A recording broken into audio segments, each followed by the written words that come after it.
Hi, this is Daniela Wolf with Bestie Life, the podcast, and this is your community to support you through the little and not so little events that make up your day-to-day life. From the I've got this moments to the I just can't moments. We are here to empower all women to find and develop the skills they need to find peace, balance, and the bliss in their busy. Through solo episodes as well as interviews with amazing women who share their journey and their story and how it works for you. I hope you find the inspirations to make you laugh, think, as well as maybe rethink what you thought you knew, and connect as we realize that we are all living similar ups and downs and don't have to do it alone. So excited for you to hear this episode, and thanks so much for joining me today. Hi, this is Daniela with Bestie Life, the podcast, and today I am so excited for you to meet Debbi Sluys. She is the owner of Dare to Declare and the world's best vision board coach, and has helped thousands of people with their impact and revenue and make all these amazing changes in their life. As part of Dare to Declare, she coaches you to dream and create a vision board to support a life of intention, gratitude, and purpose. So thank you so much, Debbi, for joining me today. I am very excited to be here. Thank you. I would love if you could expand on that general intro that I gave and really share with everybody kind of where your journey has taken you to become this amazing vision board expert and what led you to want to pursue this passion. Yeah, it's interesting. You know, where I am now, I don't think as a little girl that I was like, oh, I want to grow up and be a vision board coach. That really wasn't it, you know.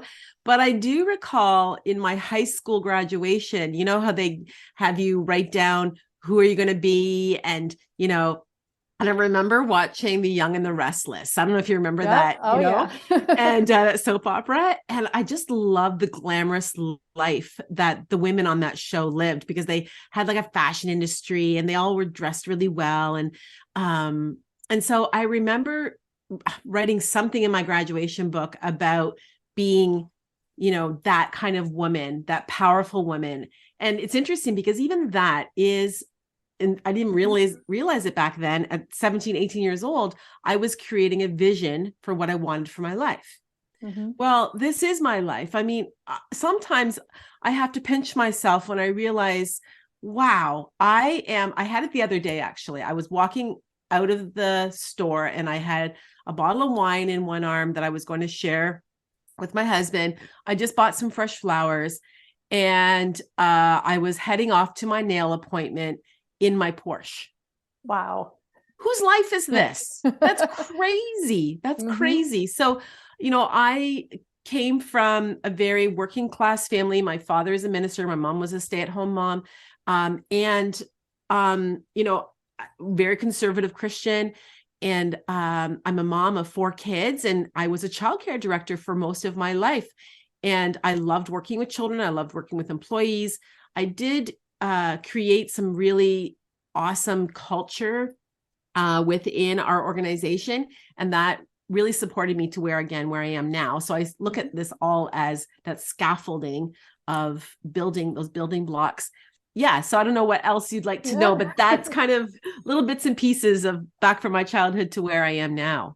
Yeah. And you've definitely embodied, you know, those powerful businesswoman traits. You've been interviewed by Jack Canfield. You've met Gabby Bernstein. Like, you've set all these very broad goals and obtained them. And I know we even talked, you know, how when I was in high school, I think inadvertently had a vision board, you know, it was a clipping from a newspaper that my girlfriend and I had ripped out and said, you know, I want to go to Hawaii and I want to go now. And I saw this poster every night before I went to bed. We would jokingly say it occasionally. And my senior year, my family ended up going to Hawaii, and, you know, and I know we talked about it off camera before we were recording. And just sometimes I don't think we realize the power of setting our intentions and our thoughts and just our actions around a certain goal when it comes to making them happen. And I almost want to not use that word goal because I think it's bigger than that. And I know you talk a bit about the difference between a vision board and a goal board, right? Correct. Yes. Yeah. And I was hoping you could maybe expand on that a little bit, because I think especially at the time of this recording, it's right after the new year, and there is a big focus on, you know, just what's your goal? What are you working towards? But I think a vision is so much broader than that. Absolutely. Yeah. Thank you for bringing that up. And that is probably one of the most distinguishing factors with the Dare to Declare process compared to others, in that I really encourage our clients to create a vision board. And I think many people call their boards vision boards, but what they've actually created, in fact, is a goal board. And how you can distinguish between the two is that a vision is something that you cannot physically accomplish by yourself. So I think about you, I'm just going to use your example of you as a teenager. It's like you didn't have the money and the resources to get you to Hawaii. Right. It wasn't like you just had this big bank account to go, come on, girlfriend, let's hop on a plane and go. It was so big that you were like, I don't know how this is going to happen, but I'm going to dream really big and just put it out there. And I love the fact that, like, there is no right or wrong way to do a vision board, but there is a better way. And so that's what I teach my clients, is a way to shorten the gestation of the manifestation, so that some people, create a vision board 20 years later, they're living in their dream house or they've gone on their dream vacation. But do we really want to wait 20 years? So it's about creating that vision for provoking and invoking emotions and feelings. So getting really specific, but also dreaming and pushing the boundaries really big, that it's larger than what you can just physically accomplish yourself. And then this is the other piece, is I teach my clients how to use their vision board. So to have focus on it daily, if preferably twice a day, and then to create goals from those visions, so that they have actionable steps that they can celebrate, that they can actually feel like. So again, in your case, perhaps it would have been you and your girlfriend going to a travel agency and, going in and getting travel brochures, or talking to someone, or just finding out what the flights actually cost, or doing your research. Well, what would we want to do when we get there? So it's about little actionable steps that will provoke that same emotion, which raises our vibration. You can just feel it in your body, which promotes the law of attraction. So it's not that they're counter, they work. It sounds like a goal board and a vision board work together, but the vision is the bigger picture. And then the goals almost are like, if the bigger is a big poster board, the vision board, the goal boards are like little 5x7 frames around it almost. Yeah, for sure. You can do it in multiple ways. I actually teach my clients to do it. And I have an academy where I teach coaches and entrepreneurs to offer this to their clients. And it's called vision board journaling. So we do it in a journal type of format, where you would take it, you would do lists, you would figure out who is it that I want to surround myself with that could have the resources to support me with this. So yeah, it's breaking down the vision into actionable steps. And that goal, they're more about the writing of lists, but to include the images as well on that goal journal is really important, because our brain actually processes images 60 times more quickly than words. And so we want to keep those images in the forefront of our mind. Yeah. I also read somewhere too, and I don't know if this is part of what you integrate or if you've heard this before, that your brain, you train it to look for certain things, kind of like when you decide I'm going to go buy a red car, all of a sudden you start seeing red cars everywhere. And that part of this is you're putting this, not just out in the universe, but you're putting it in your mind so that you're constantly noticing the things that are leading you towards what you want. So true. And the catchphrase that us visionaries like to talk about is that where your focus goes, your energy flows. And so you're going to attract more of that to you, because you're going to be more conscious of it. I think about when my girls were born. I have twin daughters, and again, being in childcare, you hear all kinds of names. And so I wanted something unique, but I wanted something that people could spell. And I wanted something, so I was really like, and I didn't know I was having two girls. And so after they were both born, it was Hannah and Leah. And this is going back, they're 27 now. And I thought they were very unique for that time period. Oh no, within a couple of weeks, every little girl that was born seemed to be either Hannah and or Leah. Yeah. That could have been true before, but it was just because I noticed it now, because they were definitely my focus. Yeah, no, I think it definitely, we can, I know sometimes there are some limitations to some of the things maybe at that moment that we can do or think of. But I think definitely the idea of thinking beyond our current circumstances and where we are now and where we would like to be can be so powerful. Because I think sometimes when we're stuck in the the day-to-day, the grind of whether it's working, taking care of the kids, running around, taking care of the to-do lists, it can be hard to see that bigger picture. We lose ourselves, we lose who we are, or maybe it changes and we don't even notice. And I love just how you focus us back on that vision, because I think it has so much optimism and possibility. For sure. And I think you brought up a really important part about the self-image. Mm-hmm. And so it is about the future, but it's about bringing that future into the present. Yeah. Because our minds, our brain can't tell the difference between what's future tense and what's present tense. Mm-hmm. So when we decide that this is our way of being, and that's another really distinguishing piece between how we offer a Dare Declare vision board, is that most people think of vision boards with these three words in mind. What do I want to have? What do I need to do to have that stuff? And then I'm going to be happy. At the end, I'll be happy. And we take those three words at the Dare to Declare and we flip them around. It starts with the being, right? The being happy already. It's the being of being content, being loved, being the being. And so then the doing are the goals.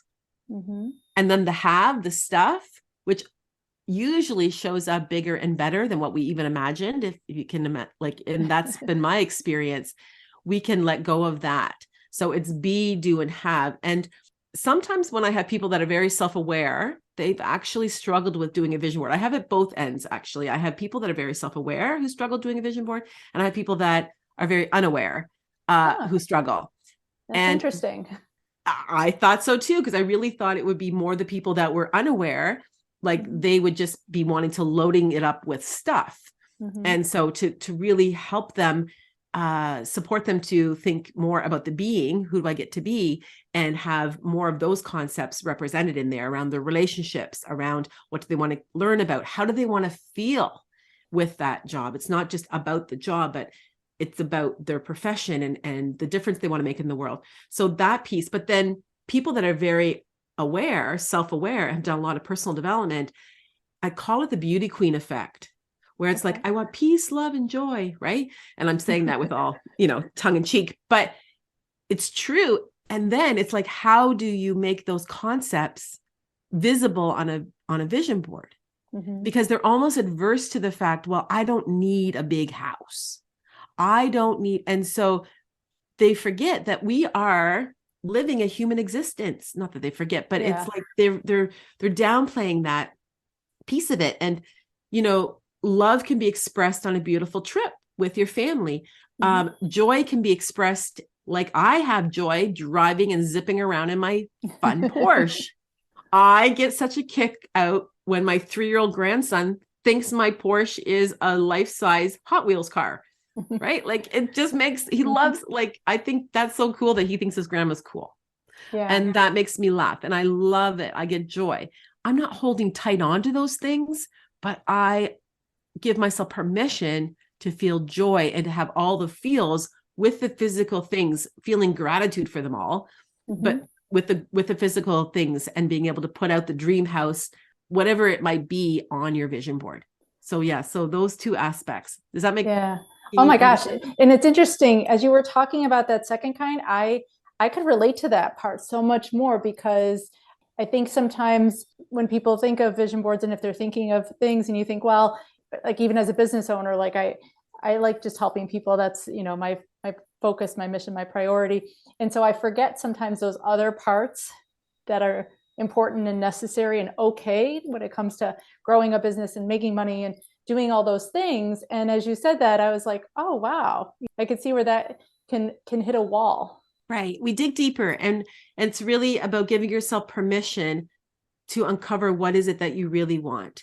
So it doesn't matter who you are. I think most people really struggle with that piece for whatever paradigm they're hanging on to, whether it be ideas about relationships, money, work. And it's you shouldn't want that, that's selfish, or whatever the stories are that are coming up about that. So getting really clear on what it is that you want. And it could be simple things about a way of being that I just want. I remember one mom said, I just want white towels for myself. What mother can relate to that, the right? luxury of that, for sure. the ones my kids haven't like ruined with paint or whatever it is that, or dirt and they get all scruffy, and, that you've just got your soft towels just for yourself, or perhaps you've just got a space in your bathroom that's just for you, that you can go and read your book in the bathtub, or have again, I have 4 children, so I relate to that. And I remember, and so this is the thing about the vision. Yes, think about it in ahead, but I would say, maybe go 5-10 years. I wouldn't go more than that in terms of your vision, because you're going to want to create a new one every year. Okay. I would say the longest that you're going to want to wait is 18 months, but sometimes they manifest as quickly as 6 months. I've seen some really ambitious, tuned in, self-aware people that they're not very many of them, but they've manifested their entire board in 6 months. But typically it takes about a year and up to 18 months. And the other tip I would say for anyone listening is don't resist the urge to upgrade your board or to pull it apart and use parts of it again. I would start a whole new vision board. Okay. I loved all that. If you guys were listening to that, riding in the car, please flag that, replay that, because all of that right there was huge. Yeah. So the reason being is that we continue to expand. And so my process also includes using paper. So using magazines. We were talking earlier. We're going old school. Old school is right. And I come from an educational background. And what I do know with children as well is when it's in the hand, it's in the heart. We feel it. We can feel the energy versus Googling an outcome. There's just some different part of the brain. So I'm a big proponent of the paper. And so allowing the law of attraction, which means surrendering to the process that the images that are supposed to show up that you're trusting that the right images. So you're not waiting till your board's complete to go, okay, now I'm going to wait for the law of attraction to send me these things. No, it's even in the acquisition of the images that you're trusting that the images that are supposed to be on your board will appear. So I'm relinquishing that control. You can't Google it. You can't look on Pinterest. These are going to come to you, and as part of, when I talk about self-care, definitely, guilt always comes up, it being selfish always comes up. So I love how you talk about the fact that, part of why I consider this part of our self-care is because it helps get rid of those things. It allows you the freedom to let go of those things, as well as it allows you the freedom to tap into that part of you that maybe in your day-to-day life, you're always afraid, I can't get white towels. I can't get this luxury for myself. I can't enjoy 5 minutes of peace because of all these other things I need to do. So I love just that process of letting go of certain boundaries, shoulds, and expectations to allow yourself to really feel into who you are, what you need, your vibration, all those types of things, because I do think what we put out is what other people then respond to. For sure. And taking care of yourself and self-care gets kind of a, superficial. Rap, yeah. Yeah. And, it's kind of Instagram. It just feels very spa. Really, creating a vision board is one of the highest forms of self-care because it's just about you. And it was interesting. I was just on a call with a coach and she asked me this very interesting question I've never been asked before. She said, how many hats do you wear? Huh. And I thought, yeah, isn't that a great question? I said, ooh, that'd make a good workshop. Because I said, I wear a lot less than I used to. And I decided to wear those hats, but many of them were because I was trying to please others. So I would wear a certain hat the way I would be around certain church people or around my family or in my workplace, whatever it was. I had a different hat for each of those roles that I would play. And I said, you know what? I think I'm down to maybe 3 hats at the most, maybe 2. And she said, how many do you want? I said, 1. I want 1 hat. And so anyone listening, this is brand new. This is just my aha, but this is really what this vision board is allowing you to do, is to fully express that 1 hat. It's all about you. It's not about your spouse or your partner. It's not about your kids. I'm this beautiful woman, I think she maybe was Italian, I can't remember, but had a heavier accent. She just says to me, I want this so much for my daughter. I want to put nursing on my vision board for my daughter as well. Your daughter's going to have to make a vision board with me then, because that's not how it works. You can't manifest that for her. So it's really about her. And that was something so new. In fact, an exercise, again, anyone listening, what you can do if you want to know how to get started on this is, do you have a photo of yourself, just you, not you and the kids, not you and your partner, just of you? Okay. And then the second piece is in a happy time. Those two pieces, because, sometimes you might have a glamour shot, but you were miserable and your relationship wasn't healthy. So think about those two qualifying factors and take a picture, take a selfie. And I encourage all of my clients to have that be front and center on their board, because it will connect them to all the other things that they want on their board by having a picture of themselves really central in that. Yeah. And I love how too, when you just said a couple of minutes ago, like, it's not about all the things you're doing. The vision board isn't about adding more hats to who you are. One of the things I posted the other day about with New Year's, it's not just about the things you want to do or who you plan to be, but what are you going to stop doing? What are you going to let go of? And I think sometimes that freedom comes from doing less, not just from taking on more. Oh, for sure. I think that's probably one of the number one things that people put on their board is they want freedom. And so how do you represent that? So, you might have a picture of your arms spread wide, or again, everyone has their own interpretation of what does freedom look and feel like. I had a gentleman who was well past retirement age and was grumpy.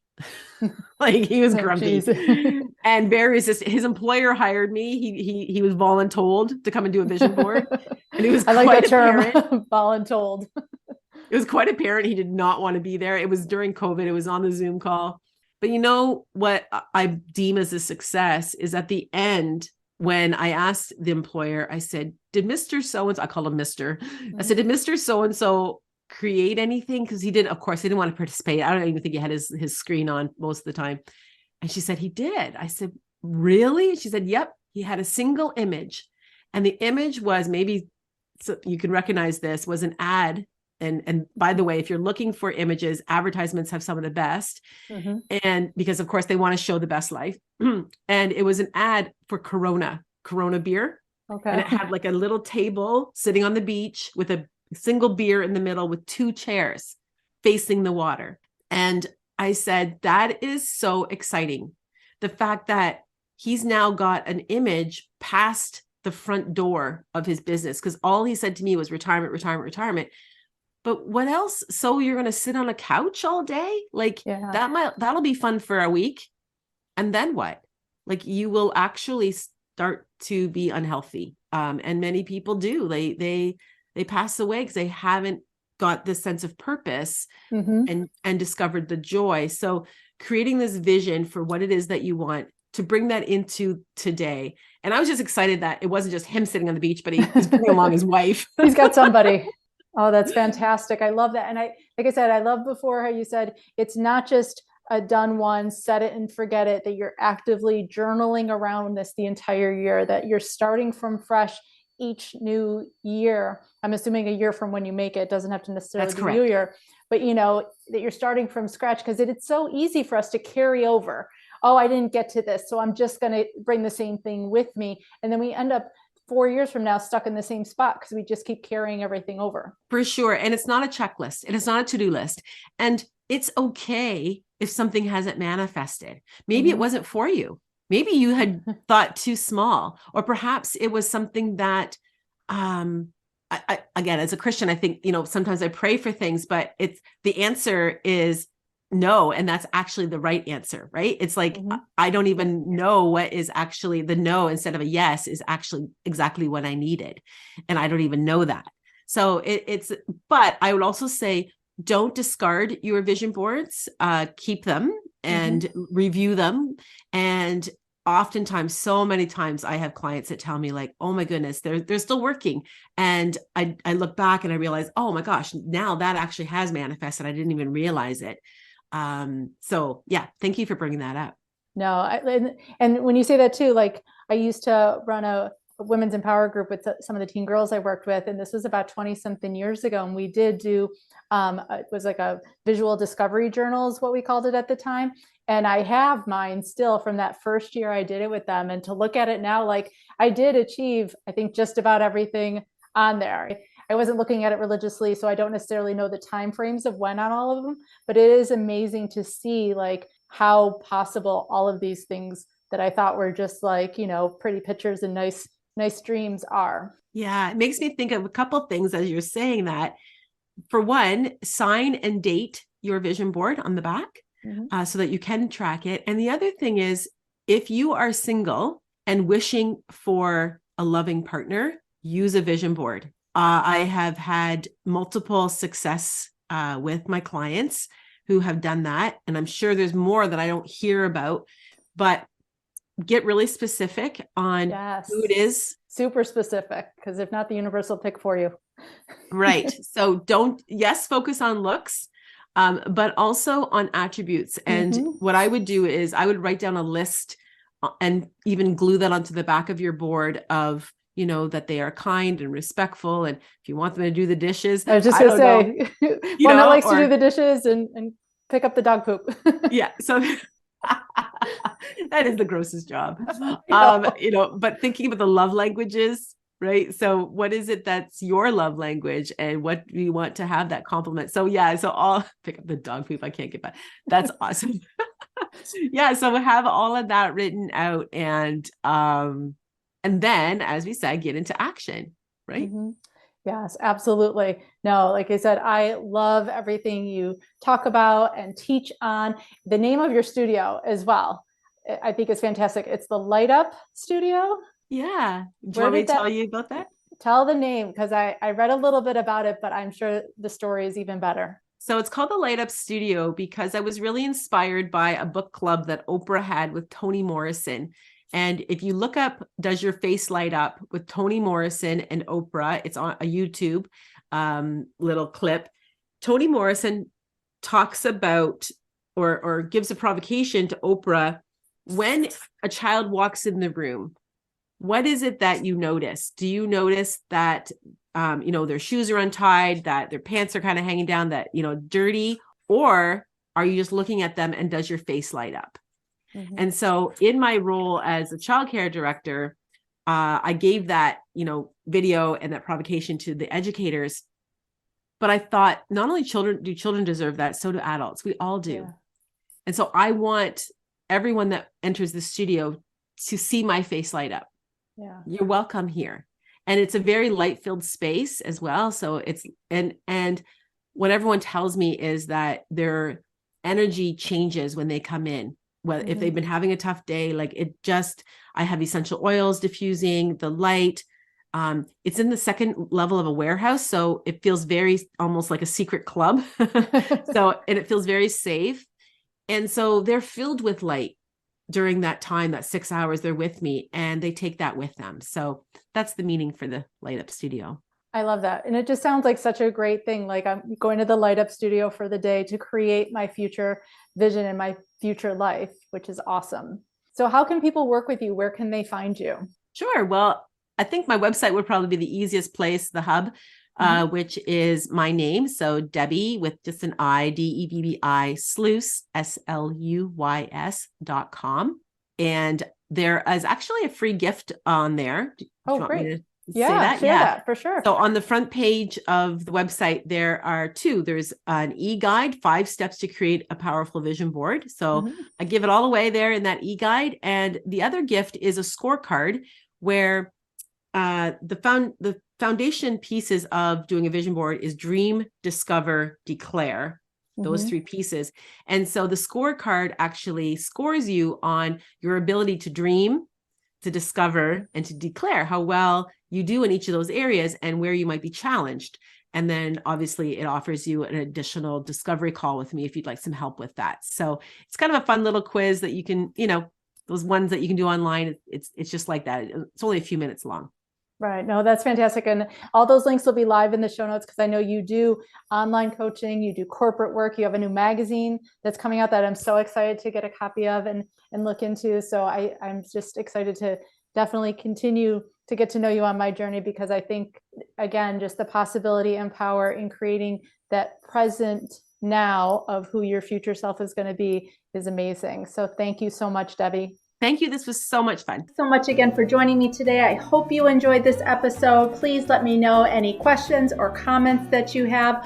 Also, if you can please leave an Apple 5-star review so that this episode can be shared with more women. There's 2 quotes that I love. Alone we may be strong, but together we are stronger, as well as when women support each other, incredible things happen. So let's be stronger and incredible together, as well as maybe just have some fun along the way. Thanks so much and talk to you soon. Bye.